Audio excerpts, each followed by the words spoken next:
Ladies and gentlemen, friend of the show, Alex Press is here, writes for Jagaban, has had bylines in the New York Times and every other outlet in the goddamn country. One of the most prominent labor reporters in the nation. Here she is. Fresh from the picket line. Fresh in the picket line. So I was at the Netflix picket line, which is, about a minute ride from here. Kind of dox me. Yeah, heart of Hollywood, basically. And it was packed. I mean, I showed up just after it started, around just before 10.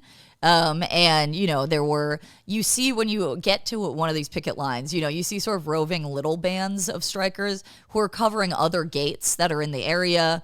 And then you get towards the center of where the check-in is, and there was just incredible music and so much energy, and actors were very excited. It's an interesting dynamic because everyone was saying to me, I was doing interviews with both writers and actors, and everyone was like, people, the studios, the producers did not count on how much solidarity we would have with each other. If the writers are flagging, now they have new life in them because of the actors. And the actors, meanwhile, haven't been on strike in a very long time. Pretty much any actor on the picket line has never been on strike. And so they are walking beside writers. They are learning what it looks like, the basic nuts and bolts. Where do you use a bathroom?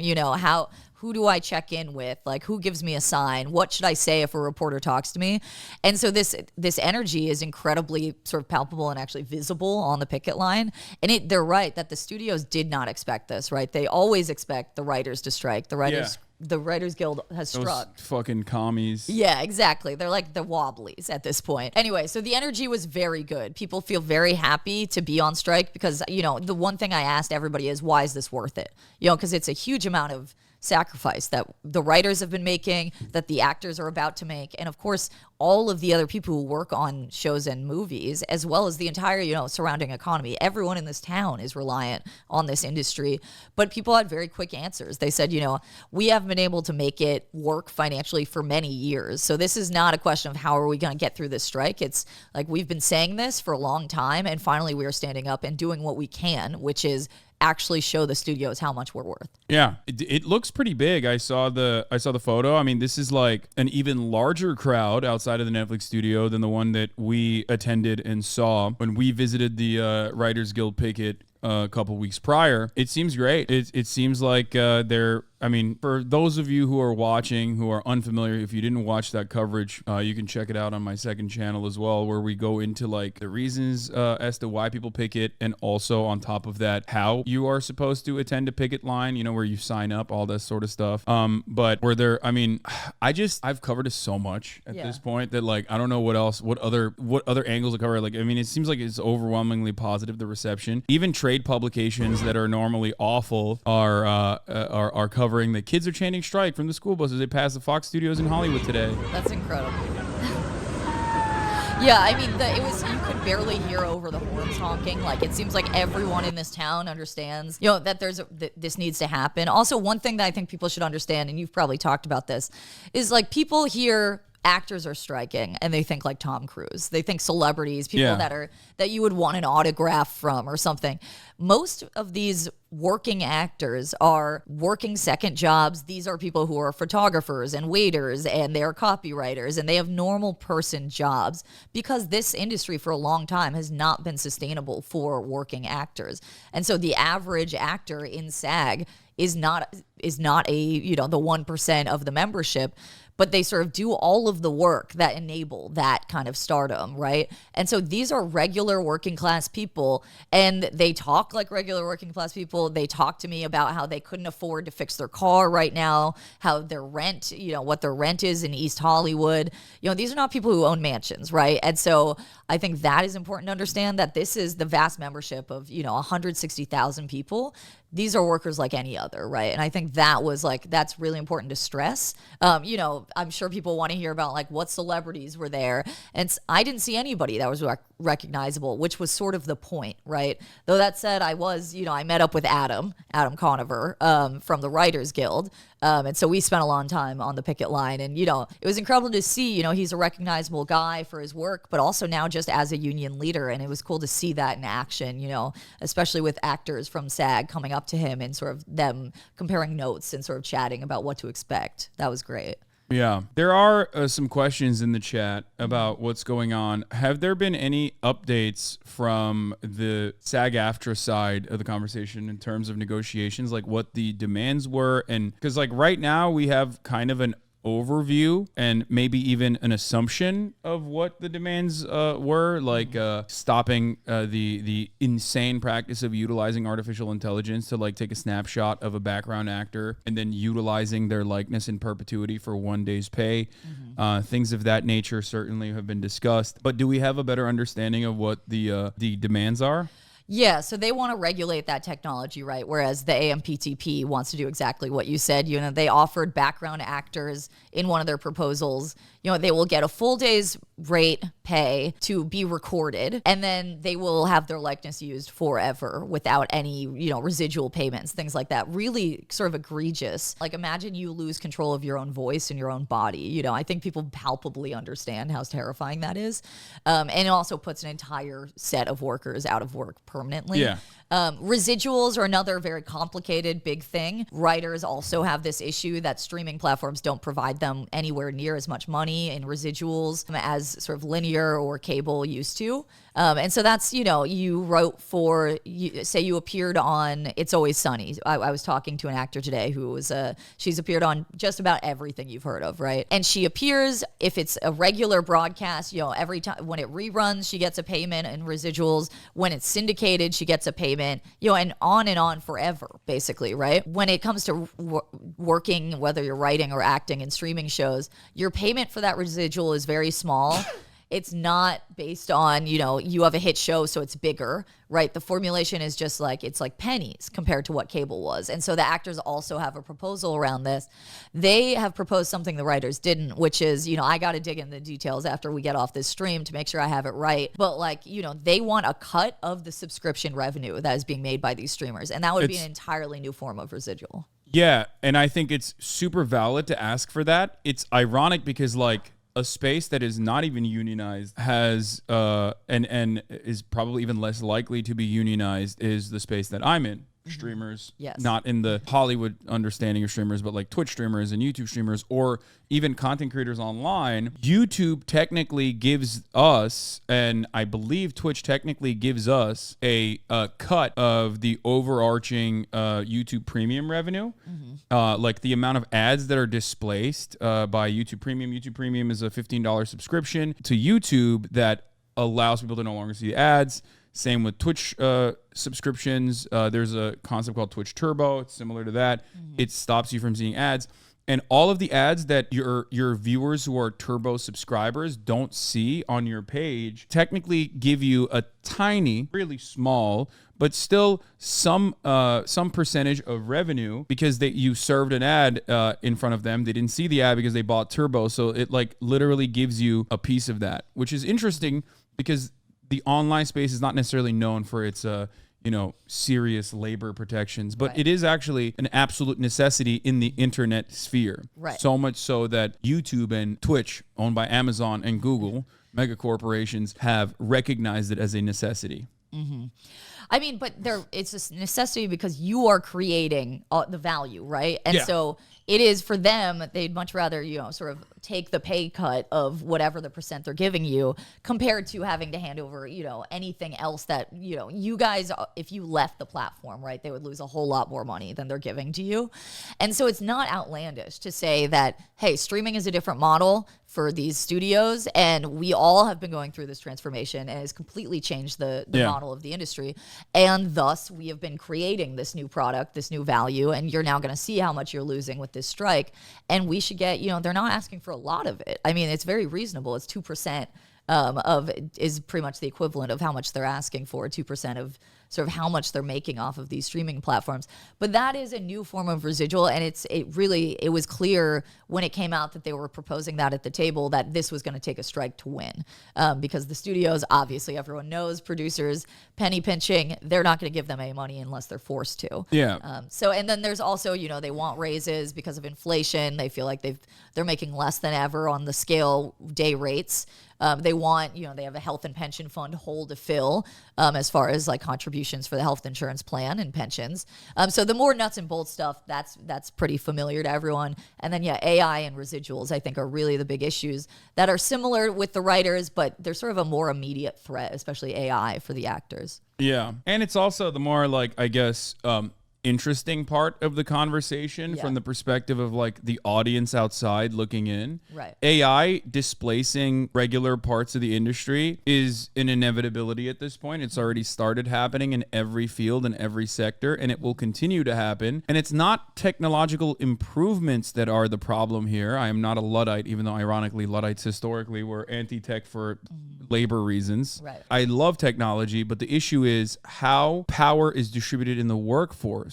When you have new technological improvements under a capitalist organization of the economy and a capitalist corporation, the bosses utilize that new tech to displace workers and make the remaining smaller workforce do the work of like 7 people, 8 people, 9 people instead. And that is how AI is also being utilized in this circumstance. That's part of the reason why Hollywood has moved away from practical effects to CGI, because VFX is also historically non-unionized, and VFX can be done all around the world, so you can get much cheaper rates instead of having an entire, makeup team, instead of having an entire like lighting team. You can fix all of that in VFX. Yeah, I mean, the thing I would say about like the question of technology is that this is not new for Hollywood, right? For the industry.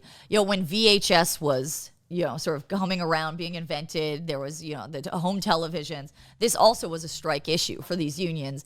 And they actually, in the 1960 strike, is when they won the original residuals for cable, right? They were like, hey, we know that this is going to end up being a huge source of profit for you. We deserve some sort of payment as you're reusing our materials.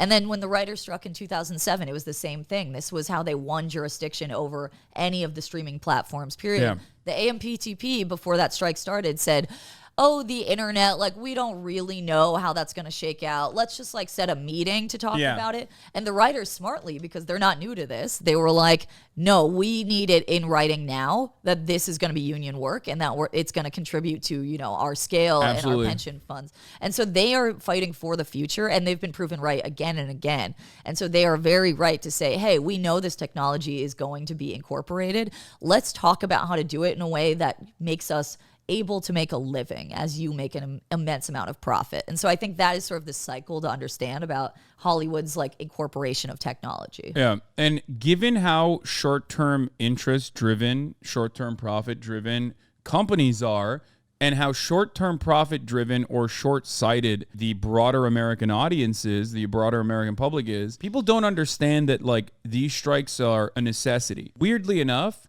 they don't recognize the successes from the early strikes like 2008 that yielded necessary returns for those workers in terms of like the value that they're generating. But people don't see that. They're like, whoa, why are you striking about this now? Meanwhile, it's already happening. It's certainly going to get worse in the future as we move further and further towards like a streamer only economy. But it's already a problem. Problem right now. And I mean, this is the question of like, it is a real question about whether the streaming only model is sustainable financially for anyone. But it is not the workers whose fault it is for any bad investments that these companies made or any pressure they're getting from their shareholders. And the revenue is up way beyond what it's been. There have been a huge number of shows. It is very clear that the money is there. These are not unreasonable demands. Oh yeah. The part of the holdout on the studio's part is they don't want to set a precedent that they will cave on certain things. And so that is kind of the crux of it. But the idea that there's no money, I mean, it might sound trite to say like these CEOs are paid $50 million, $100 million, but that's true. I mean, there is money to be had. And so I think that is kind of important. Also, I'm sure people want to hear about like, one thing you'll hear in the news is like, this is going to hurt the whole economy. All of these other types of workers rely on the studios running productions, whether it's a food service, or it's, a restaurant, or it's, the hair and costume designers.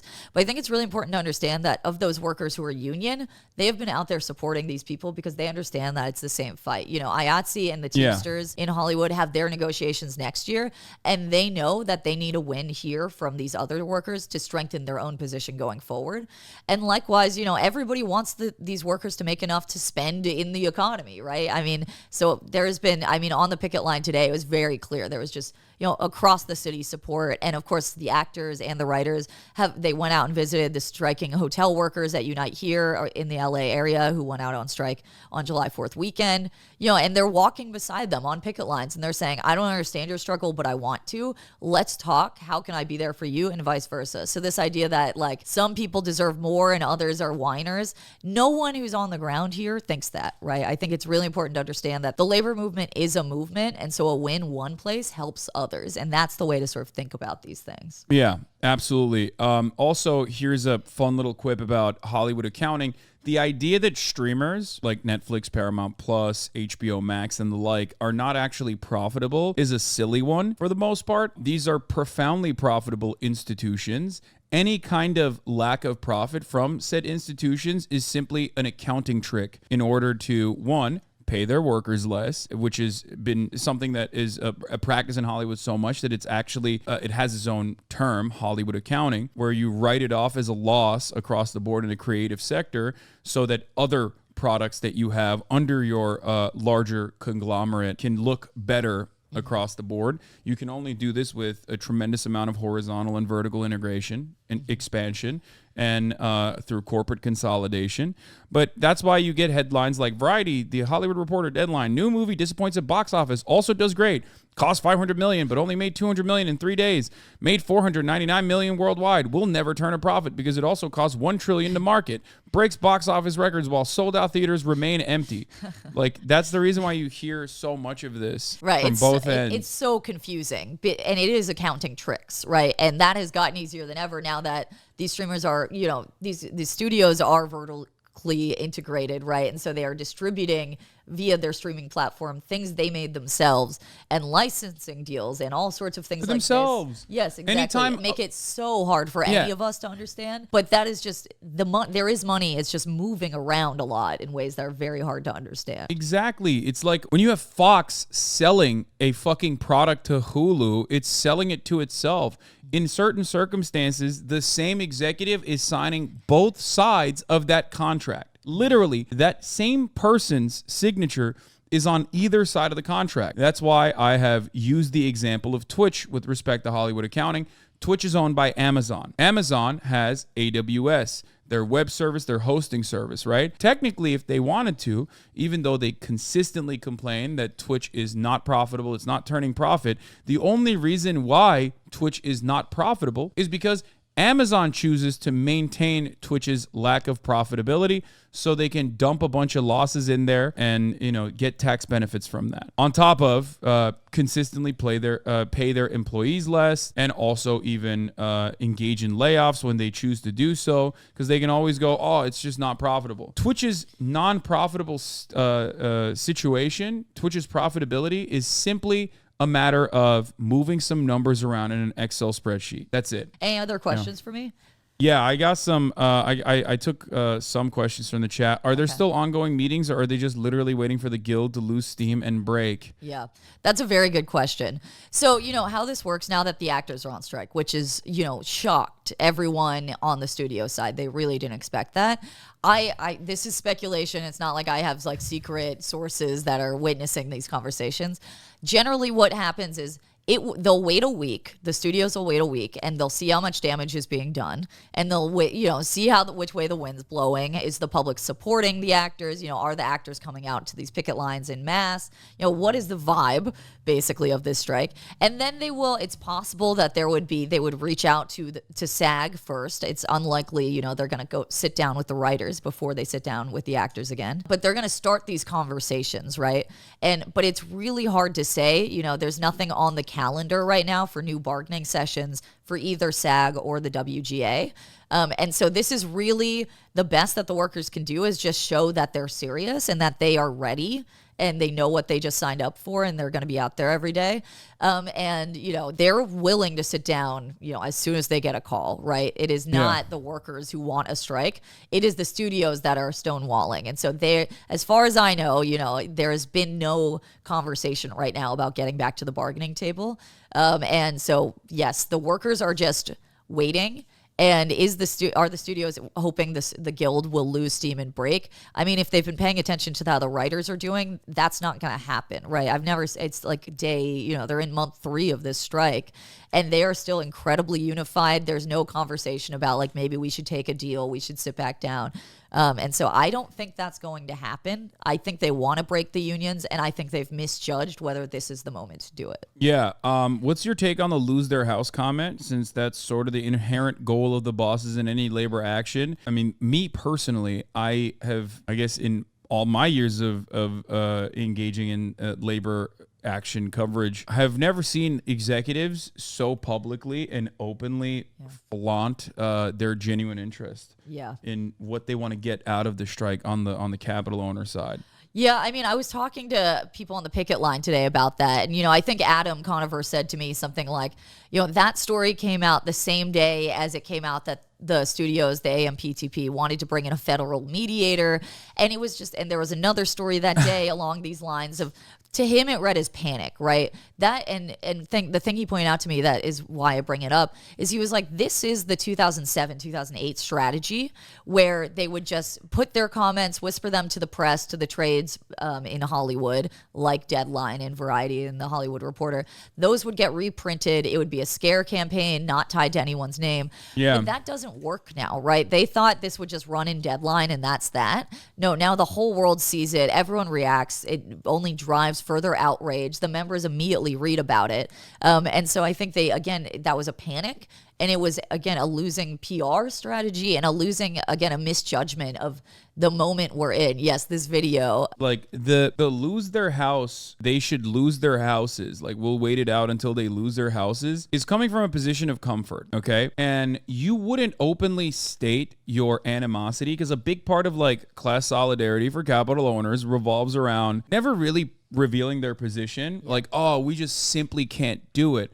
Like, the Zaslaw conversation is, or not the Zaslaw, was it Sarandos, the one that went on CNBC and was like, they're just really hurting the economy by not working. That is usually, is it Bob Iger? Yeah, Bob Iger's statements on that is the norm. The idea of like trying to divide pit worker against other workers and say like, well, you don't care about the janitors, like you're hurting all of the other tertiary aspects of this industry, like it's really fucked up you're doing this, is what you normally hear. You rarely ever hear someone go, no, we want you to fucking lose your house, like until you're starving and desperate. The only reason why I believe that this came out to this degree is because they feel very comfortable about the power that they do have. They've captured the Supreme Court. The Supreme Court has always been historically anti-labor, but even more so in recent years with the supermajority especially. And therefore, I think that executives have a level of comfort where they could just like openly state their bloodthirsty desires in this regard. But here was a reaction from a cherished and very famous and relatively wealthy actor, Ron Perlman, which is like a normal way to respond to this. You know what I mean? When you openly admit the antagonism that you feel towards your workers as a boss that is like super well paid, this is going to be the understandable response. But I will say one thing before I get off this. The motherfucker who said we're going to keep this thing going until people start losing their houses and their apartments. Listen to me, motherfucker. There's a lot of ways to lose your house. Some of it is financial, some of it is karma, and some of it is just figuring out who the fuck said that. And we know who said that. And where he fucking lives. There's a lot of ways to lose your house. You wish that on people. You wish that families starve while you're making $27 fucking million a year for creating nothing. Be careful, motherfucker. Be really careful. The $27 million a year for making nothing part is actually really great too, because like this is like, I don't think Ron Perlman is a fucking socialist or a Marxist by any means, but that is the correct analysis in that situation. Even though he's a liberal himself, like he's absolutely correct. These executives are not creating the value. All they're doing is directing others to massage the numbers or trying to suppress wages as best as they possibly can in order to generate higher returns or increase shareholder profit. That's all they care about. That's all they will ever care about. Whereas someone like Ron Perlman, regardless of how much money he has in his bank, is a worker in that regard. He is the one who's generating the value. Same as the NBA players unions when you talk about, these high paid athletes. Like, they're the ones that are generating all the value for those corporations. So make no mistake, whenever you see someone who is a high paid wage laborer and you go, oh, what the fuck's he complaining about? There is another person that's making billions of dollars off of their labor, myself included. When you look to my situation, you're like, oh, well, Hasan, you make a lot of fucking money. It's like, you shouldn't be advocating for better conditions for Twitch streamers. It's like, okay, yeah, all the money I'm making, Amazon is still making money off of the money that I'm making without actually doing anything, without just simply because they own simply because they own this platform, simply because they own the servers. I mean, and to be clear, like, again, when you talk to these workers in these unions, they're glad that the most famous people are on their side, right? I mean, it's a real achievement of the Hollywood unions that they have taken people who could totally hate fellow workers, anyone who is paid less than them, who isn't famous, and turned them into very proud union members, right? It is a real accomplishment, and it's something that the studios hate, right? It's why they don't want this. They want to break the guilds. And so when you have someone like Ron Perlman saying this, I mean, it's true that he has produced so much more value than he is paid. And, the first few days of the writer's strike, I get quoted. I did an interview with this TV writer, Rajat Suresh, who gave me a sarcastic quote about like, oh, well, it makes sense that these guys get paid so much, the CEOs, because I'm a Zaslav head, and my buddy, he loves Sarandos. I can't wait to see the new Zaslav show. And he was like, no one has ever said that in their lives, right? These guys. No, I have. I have. I'm a moderator on the r/neoliberal subreddit, and actually, you're wrong. I do love the numbers crunching that Zaslav did. I'm a big Iger fan. When he lost the contract in India for the streaming rights for the cricket finals, like, that was actually a really good move in the long term. Like, because that's ultimately what they're doing. Yes, they're directing others to move shit around. They're not making any product. You know what I mean? Yeah.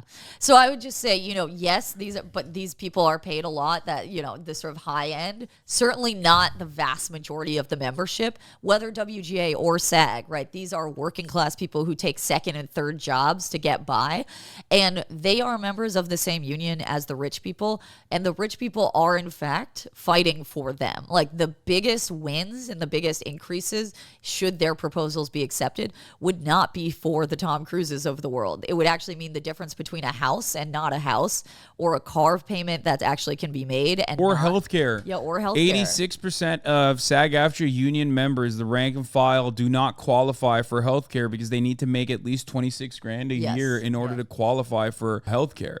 And the reason why they can't make 26 grand a year is not because, like, oh man, there's not enough projects out there. It's that there are projects out there, but it doesn't matter because those projects aren't paying them enough. Yeah. And that is a gigantic deal. That's precisely the reason why Matt Damon had that quote where he was like, this is a matter of life or death for a lot of these people. It's not just people like Matt Damon, multimillionaires. As a matter of fact, the overwhelming majority is not like Matt Damon. They're just trying to get fucking healthcare for working in this sector. Yeah. And I'll wrap up because I got to go write an article and eat some lunch. But I'll just say that almost I would say about half the actors I spoke to today also had other jobs, not in the industry, right? And so they almost, like, when you ask them, like, what's your relation to other types of workers, or like, how do you see yourself as part of a movement? They'd be like, well, I'm a waiter, or I'm a photographer. Like, these are people who are just like anybody else.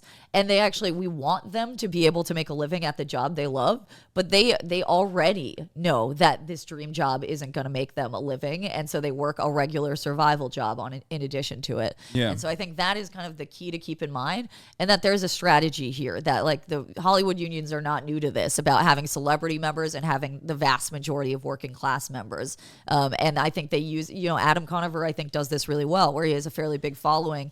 And so he is being, he sits in a leadership position to make sure that the membership and the public actually can see what's going on in the union. I think that's a very smart strategy.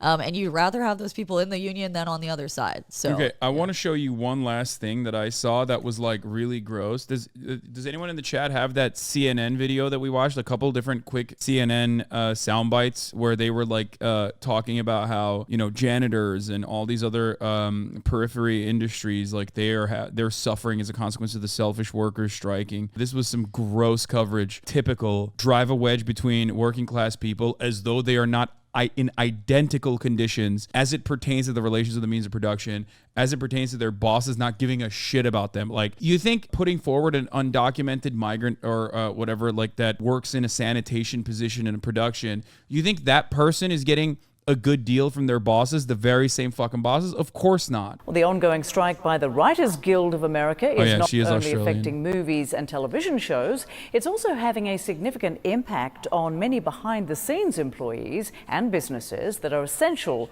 to these productions. CNN's Natasha Chen explains from Los Angeles.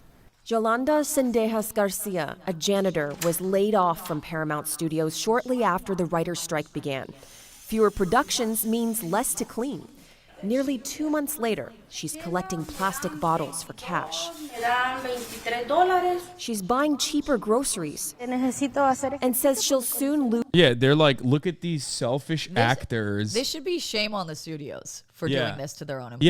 Yeah, it's like this is life and death stakes for that woman, and it is not the workers who wanted this strike. Yeah, it's like they always conveniently forget that labor action only happens when there are talks leading up to it for months on end, negotiations, back and forth conversations, and labor action that also hurts the very same rank and file members of a union that choose to take this necessary but also relatively harmful to themselves step, are doing it because the bosses refuse to meet their fucking reasonable ass demands. So it's ridiculous to try to pin the blame here on one side and one side only, when I have said time and time again that if there is a singular individual who could end these strikes, it's never the labor union leaders that are democratically voted on. They literally have to negotiate as best as they can in order to maintain their position within the union. And also, those negotiations, the contract that they bring back to their unions, need to be voted in. They need to be ratified through the rank and file democratically voting on it to end the strike. Zaslav, on the other hand, or Sarandos, could single-handedly stop the strikes by saying, yes, we are going to meet your reasonable demands. We're going to give you a better share of the profits that you are generating for us. Yeah. I mean, and just in closing, I'll say that you look at that video and it's like, the problem is that there are people who have the power to kick this person out of her home or make sure she can't eat, to make writers lose their houses, their apartments, their cars. I mean, this is the problem. And the answer is that those masses of people actually come together and say, you know what, we're done. No more. We won't take it anymore. And when they do that, that actually chips away at that boss's power for every other worker under their employment, right? So yes, everyone is going through a very hard time right now, and the poorest workers are obviously the most affected. So a janitor at Paramount is going to have this affect her immediately in a way that, say, like a middle class actor isn't. But those actors losing does not help her. And also, they are not the ones who wanted to strike. I mean, they even agreed to an extension because they were so certain that they could find a way through, right? Because they're being reasonable. And so I think when I hear this, it's the blame for the immense amount of suffering that is currently happening, especially in Los Angeles, but certainly now even more so with the actors striking, that only should be adding to the sort of the cost on the hands of the owners of these studios, that it's really just more and more shame on them, I would say. Yeah. And Absolutely. with that, I'm going to go get lunch and then All right. write an article. So right. thank you, chat. Thank you so much for Hassan. coming on, Alex. Yeah, of It's course. Alex Press. Bye, everybody. You'll see some of her writing. Where have you revealed that? No, I won't say the mainstream place, but Jacobin will have an article up that I'm writing today, sometime maybe tomorrow or the next day. And I'm on Twitter. I saw people posting the link. Yeah. So enjoy the rest of your streaming. All right, we'll do. Thank you, Alex.